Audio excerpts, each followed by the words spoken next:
السلام عليكم يا احلى متتبعين، كي دايرين؟ لاباس عليكم؟ نتمنى ان شاء الله تكونوا بخير وعلى خير وباحسن الاحوال. نتوما كتشاهدوا هذا الفيديو جديد ونهار جديد. نبداو بالصلاه على النبي. اللهم صل وسلم وبارك على نبينا محمد الحبيب. في هذا الفيديو غادي نشارك معكم هذا الكيك الرائع، يمكن لكم ديروها في الصباح ديال العيد. الله يدخلوا عليكم بالصحه والسلامه وبطولة العمر باش ما كتمناو ان شاء الله. كتجي خفيفه وكتجي رائعه ومعلكه. نتمنى ان شاء الله تجربوها وتعجبكم. دابا غادي ندوزو للمقادير. بالنسبه للمقادير كنحتاجو بيضه تكون بحجم كبير وتكون بحراره ديال المطبخ. بالنسبه لهاد الكيك هادي راه كتجي خطيره البنات ورائعه. هكا تجربوها في الصباح ديال العيد، علاش لا.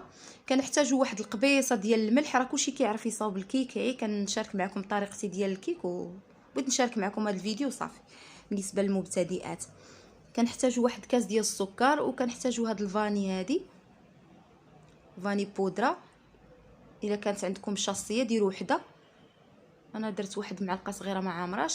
وكنحتاجو واحد كاس صغير ما عامرش ديال الزيت نباتيه، وكنحتاج واحد كاس ديال الشريب هكا ديال الحليب السائل صافي. وكنطحنوا المكونات مزيان حتى كيطلعوا لينا شويه صافي. خديت هاد الشكلاط ديال الدهن، درت منه واحد معلقه ونص صافي. وبديت كندير الدقيق الحلويات. انا خديت هاد الكاس هذا ديال الشريبه البنات، انا درت واحد كاس عامر وواحد نصيص صافي. ودرت واحد جوج خمارات ديال بيكي باودر 8 غرام، واحد المعلقه ديال الكاكاو صافي. ودابا غنصب الخليط من بعد ما دهنت المول بالزبده ورشيته بالدقيق. ودابا غنخوي هذا الخليط هذا.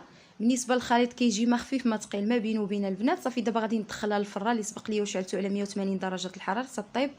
وها هي الكيك ديالنا بعد ما طابت لينا، نتوما كتشوفوا كتجي رائعه. دابا غادي نخليها حتى تبرد، عاد غادي نقلبها ونخليوها تبرد مزيان تماما. عاد غادي ندوزو نزينوها. بالنسبه للزين كيبقى اختياري، انا اختاريت نزينها بصوص الشوكولا. خديت الشكلاط ذوبته في حمام مائي ودرت له شويه ديال الحليب السائل، تحصلوا على واحد الصوص اللي رائعه. وخديت واحد شويه ديال الكاوكاو حتى هو محمر ومهرمش صافي. وكنزينوا الكيك ديالنا ونتلاقاو ان شاء الله من بعد ما نزينوها.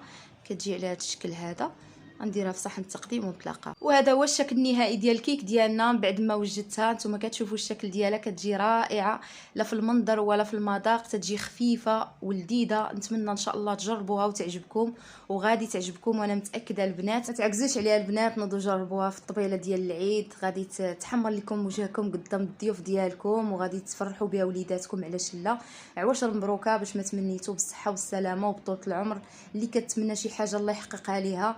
وكنتمنى لكم ان شاء الله مسيره موفقه. اللي خدام واللي كيقرا واللي جالس في الدار الله يسهل عليه. هذا ما كان البنات، هذا هو الفيديو ديال اليوم. نتمنى يعجبكم. مع السلامه.